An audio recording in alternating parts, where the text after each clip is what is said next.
Hi guys, welcome back to another video. I'm your host, James, and today we are with Charlotte. Hello. If I randomly say Pob, it's your nickname, I suppose, isn't it? Yeah, that you guys give to me. So Pob is from Plenty of Betters, which is my Instagram handle. Definitely check that out. So we'll go straight on with it then. So we're into equipment. So you've got quite a fancy setup, haven't you? I do. I have one of the best setups, I think. So you've got ADA 45P. So it's 45 centimeters long. You've got the posh glass stand that goes with it. I do like the glass stand. It's one of my favourites. I think the main reason why you wanted this tank is because of that. It actually was. It's a Twin Star E-line, the 45 version.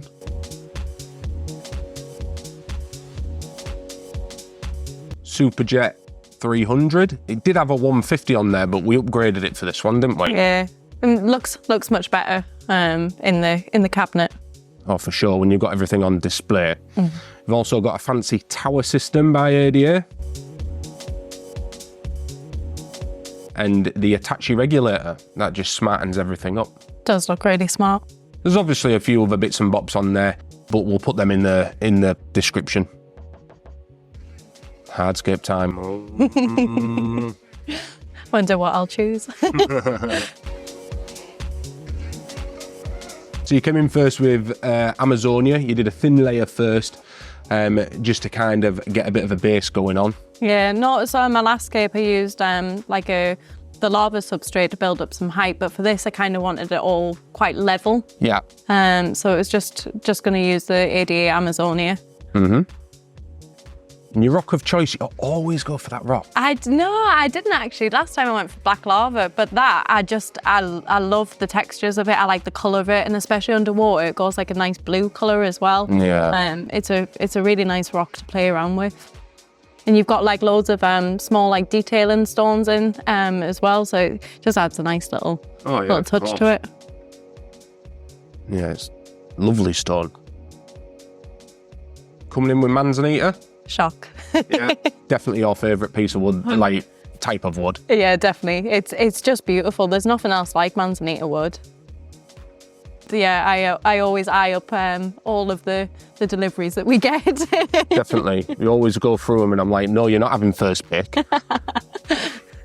Just hide them. Is that why I keep seeing bits of wood here, there and everywhere in the shop? No. These I didn't actually spy. It was when I was coming to do the layout for this. I picked up like a few random bits that I quite liked and just kind of made something from there, really. Yeah. There were some nice small detailing bits, and I really like curves and stuff. So I normally tend to go for like pieces that have got nice curves and arches and stuff in them. So you didn't pre-prepare this, you just did it off the cuff, I suppose? Yeah, so I was playing around at the end of the day. It was when we were locking up, and I was clearing out the dojo, and I saw a couple of pieces and I was like, oh, I quite like them pieces together.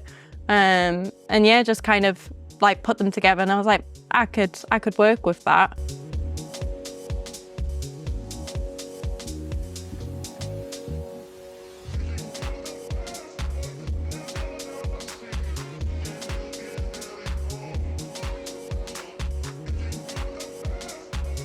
But it was just trying to get everything where I wanted it.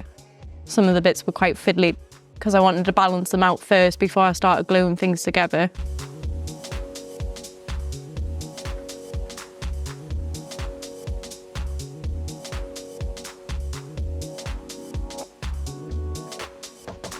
Yeah, I think when you've got an idea in your head, actually doing it in the tank sometimes can be tricky, but you just got to be patient with it, and you'll get there in the end with it, as you'll see on this. Definitely. I sometimes feel like when you do stuff in the dojo and stuff as well, like I feel like when trying to replicate what you've done in the dojo into the tank, it's sometimes frustrating, like for me. Yeah. Like, it is virtually impossible. But we've done it a few times, and I'll tell you what, when we've done scapes for people in the dojo and they've done it at home, honestly, some of them are like near enough, damn it. Yeah, absolutely. I think taking photos and stuff really helps as well. Like when you strip the tank, the scape down, taking photos as you sort of strip it down as well really helps. See it's like a manual. Yeah, definitely.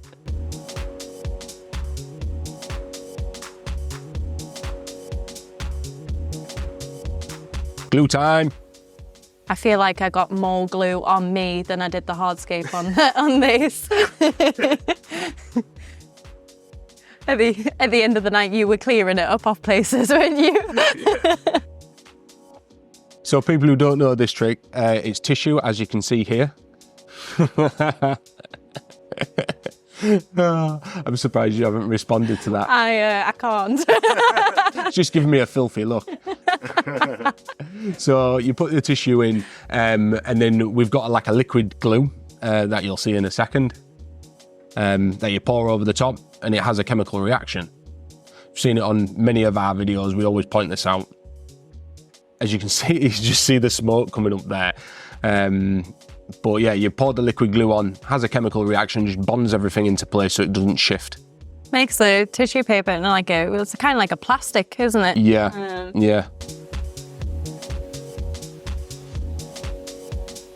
So this is a trick you don't see that often.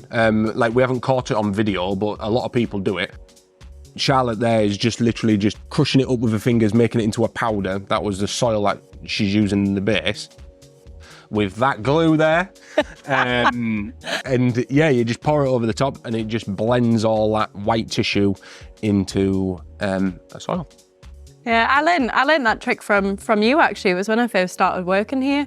I saw you do it for a customer when you were making their hardscape up for them, and I thought, oh, that was really clever, because I'm quite a messy gluer, and I feel like sometimes you can see tissue paper before the plants have grown in. And when you're using like in vitro pots and stuff and you don't have that sort of instant scape, it just kind of hides everything straight away, doesn't it? Yeah.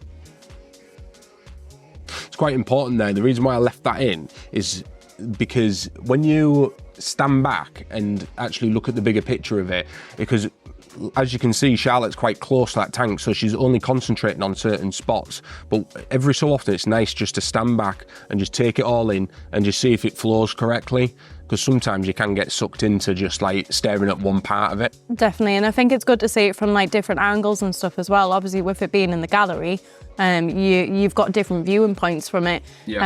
And then obviously our seats are lower down, so it's sort of seeing it from that level as well and making sure that it all looks right. Yeah. You pointed out earlier as we were editing this, is that the clock in the background, you'll just see the time, like, like these videos are like, what, half an hour or something? Not even that. And then if you keep an eye on that clock in the background, like few hours in. Yeah, it definitely wasn't a quick scape, this one. I could give Eddie Myers a run for his money.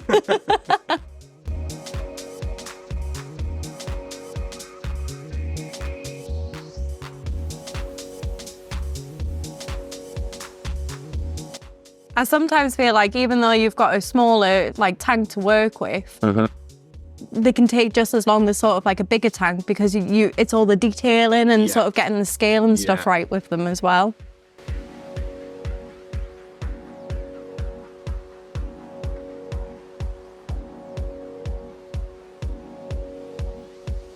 You struggled with this part here, I noticed. It took a while with it. But you had a bit of a brainwave, didn't you? Yeah. About Josh Sims' workshop? Yeah. With the cable ties? With the cable ties. Yeah. It's because I knew where I wanted it, but because I wasn't gluing it on, I needed it to sort of be in a position that I needed it, but I couldn't hold it and have it there at the same time. So yeah, it was Josh with the cable ties that definitely help. You know what? Little simple things like that. Josh obviously does that technique quite a lot. Like, we didn't think about that until someone pointed out, and you're like, oh yeah. Yeah. So sometimes using stuff what's in your household can help out. Definitely, I wouldn't afford to use cable ties to hold that piece together. I would have struggled for more hours.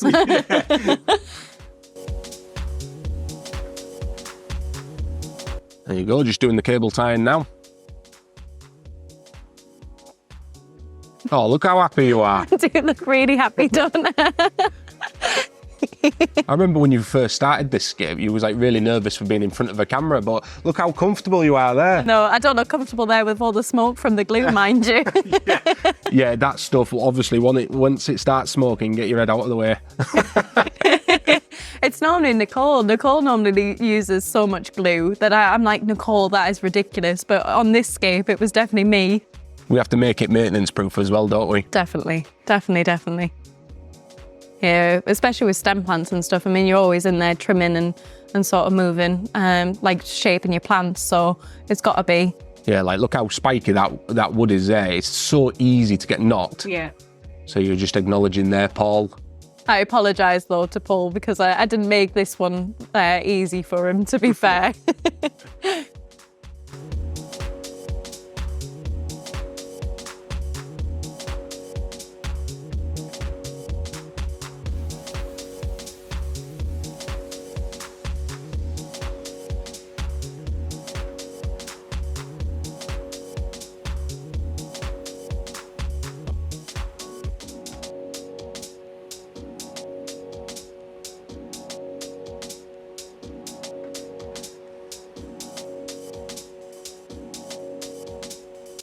I remember doing this bit and I did struggle with putting that piece on. Yeah. My face looks concerned. You do look very concerned. Oh, there you go. You did Bond. Yeah. You've time-lapsed that though, haven't you? There's a fair bit of editing in this. I'm not going to lie.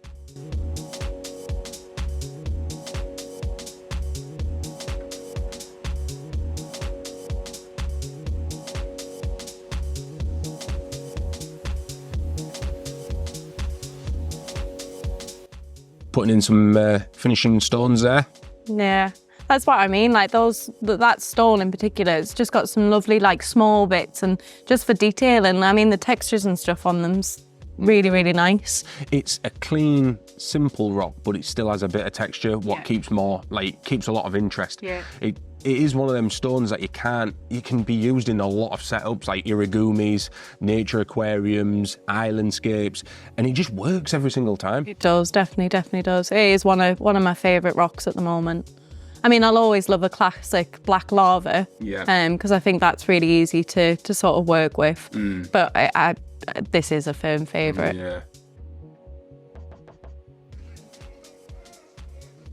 I noticed before I was counting like how many rocks and stuff I had on shore, and it's like odd numbers for what I was wanting to achieve there. So it didn't look too uniformed with it being like two like sort of set islands on either side.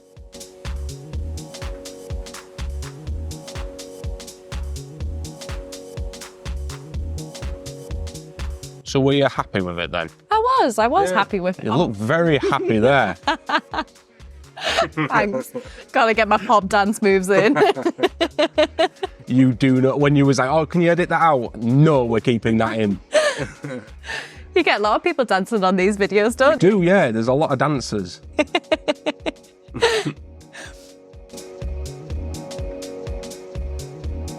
Water spray, very important. We find hydrating the soil, it's a lot easier for planting, so the plant will stick in there instead of just like, there you go, the spray bottle there. Yeah, it's just a lot easier, it really is. It's good that big pump as well. Obviously we've got like small little handle ones. Yeah. But I find that big pump's really, really effective.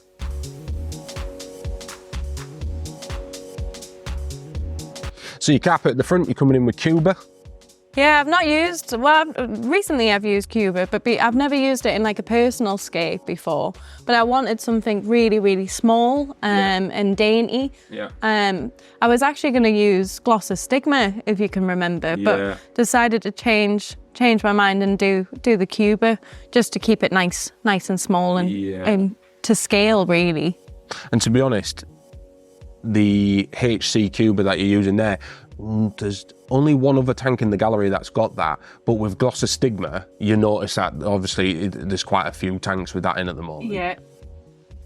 But yeah, it's a really nice carpeting plant, stays nice, tight and compact. You were contemplating Monte Carlo as well, weren't you? Yeah, I was going to do Monte Carlo, but then I think the size of the leaf shape, like on it, was probably going to be too big for what I wanted. To keep scale, yeah, sort of thing, definitely. Yeah. So Monte Carlo's very, very similar to this plant, but it's a lot easier. So you'll find, like, you know, doing a carpet, if you're wanting a real thick, dense carpet, Monte Carlo's the one to go for. But if you're CO2 injection and a smaller tank, this is definitely the one. Yeah, I agree. It is. It's just a really nice plant to sort of work with, especially in your smaller tanks as well. Is there a reason why you spaced it out? Yeah, so it was mainly, so I was split it up into like smaller portions, and then I knew kind of the shape that I wanted, so you can see that I've kind of done it in that like sort of triangular shape there. I kind of wanted it to be in that, so to start off with, I just kind of spaced everything out, and just allow it to sort of grow, like the root structure and stuff on there. Yeah. But I knew that I wanted that sort of like triangle shape at the front, so that it kind of looked like it went towards the back of the tank. Yeah. But yeah, I knew that that's what I sort of wanted. Staragina repens. Yeah, I've not used that plant very much, to be fair. I love it. Yeah, I like it. I do like it. It's good. It's good for detailing, like around rocks and stuff as well. It just kind of breaks everything up. Different leaf texture. It keeps nice, small, compact, and it doesn't go crazy, does it? No. So, I used to use it quite a lot in the early stages of when I started aquascaping. Don't tend to use it as much now, but I think it's because I overused it. Yeah. But like, I'm so glad that you did put it in, because it's one of them plants that brilliant for beginners, but it also looks amazing in like advanced tanks like this. Yeah, that's what I was going to say as well, that like it's sort of a versatile sort of plant. You can use it in low-tech tanks and in high-tech ones. Nisa Gull? Am I saying that right? Don't know. I never know. When it comes to Latin, I'm no good. But this is a plant that I don't think is getting used in the gallery at the moment. No, I don't think it has been used. It's not a plant I've ever used before either. But I wanted something to sort of break up the greens and the reds that I knew I wanted to put in. Yeah. And that plant, when it's grown, is beautiful. Yeah, it's so nice. Like that orangey yellow sunburnt textures are just absolutely amazing. Definitely. And I like the leaf shape of it as well. It kind of complements with the Staragina repens at the front too. Oh, got another type of plant. This is another plant that I've actually not used before, but the Ludwigia palustris green. So it's very similar to the Ludwigia red, isn't it, in terms of leaf shape? But just wanted a little bit of green to break up that orange that was going to sort of be there. Does it grow similar, like, because I've not used it either, I'm guessing it gets up to about 35 centimetres? Yeah, I mean, I was sort of researching like the size that the plants were going to get, and it was going to get to around 30 centimetres. But obviously you can keep that trimmed to sort of any sort of height that you wanted, really, couldn't you? But for this, I knew that I wanted it to come above the manzanita wood on that side. But it's a really nice plant. Guessing an easy category as well. Yeah.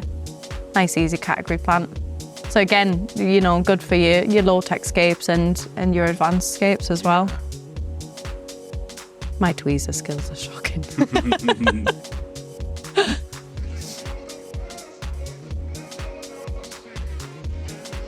What tweezers are you using?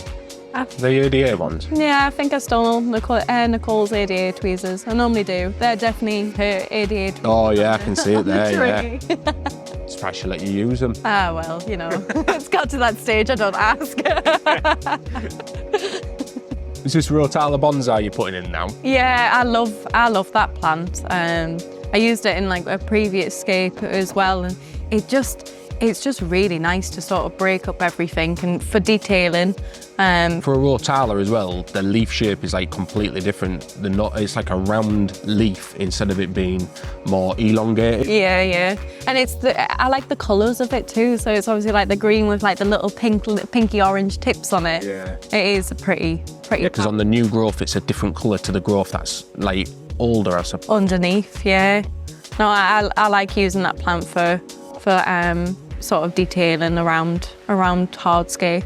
And it doesn't grow that big either, does it? It's like more of a mid-ground plant. Yeah. So it's nice to put in front of other stems just to cover the root systems. Definitely. So from there, it looks like I've put it quite far behind, but actually from the viewing point that you would see the tank at, it would be on the side. Yeah. So it would kind of like bring your foreground, like it would bring your eye from the foreground up to the background, really. Yeah. We'll show that at the end anyway, and everyone will see it. Yeah. I'm doing speedy work there, aren't I? Oh, I love time-lapse. You've got to have a time-lapse in every video. It's probably your best friend on this video. Rotala Blood Red. That is, I think it's the first time it's in the gallery, this. Mm-hmm. And I'll tell you what a stunning plant. It is beautiful. Absolutely, like, blood red is that's no over-exaggeration. It is red. It's bright red. I knew that I wanted like pops of red, because the scape was predominantly going to be quite, a lot of greens. Yeah. So having that sort of contrast and colour, and I thought, what better plant to do than the blood red? What's quite deceiving when you first plant up a tank as well is that all these red plants generally don't start off red. No, definitely not. I mean, when you look at this, it looks like I've just used all green plants, doesn't it? But no, it was a good choice. This is definitely a firm favourite for me. Yeah, the Wellishii. Yeah, it's very nice plant. It's just so dainty and just like I love the leaf-like shape of it as well.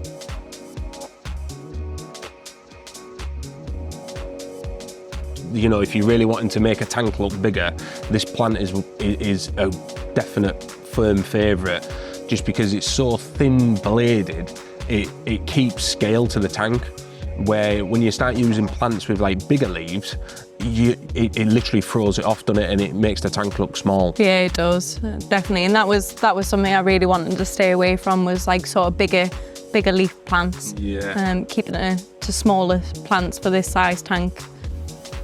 Like with the Myrofilum Guyana. Yeah, another one what's quite small and dainty. Yeah. Because I love the other Myrofilum species. Yeah. But obviously that was going to be too big for this scape, so I went for this one because it's small. It stays smaller. Yeah. But it's a smaller size in terms of your diameter of the leaf as well. Yeah.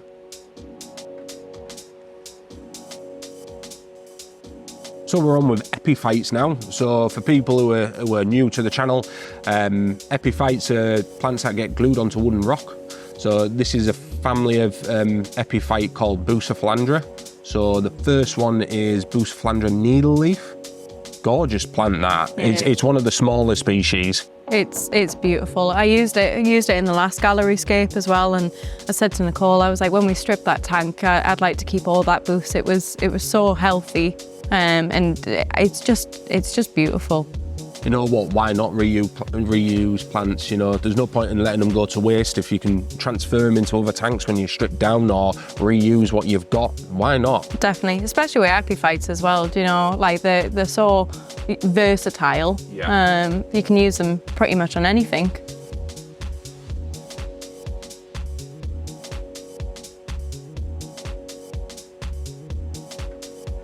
So now you're just gluing them on.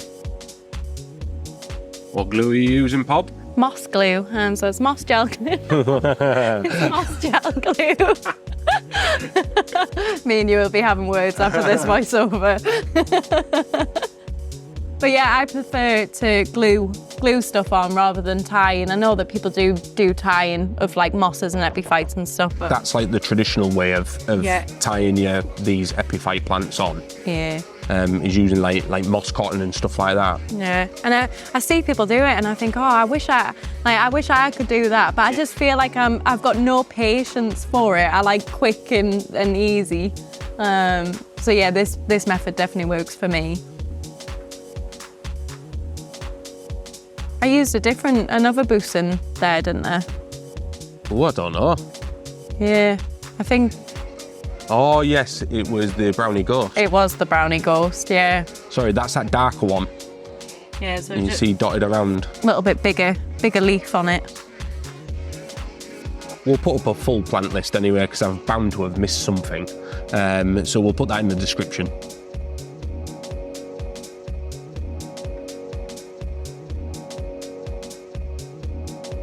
Right, we've come to the end now, guys.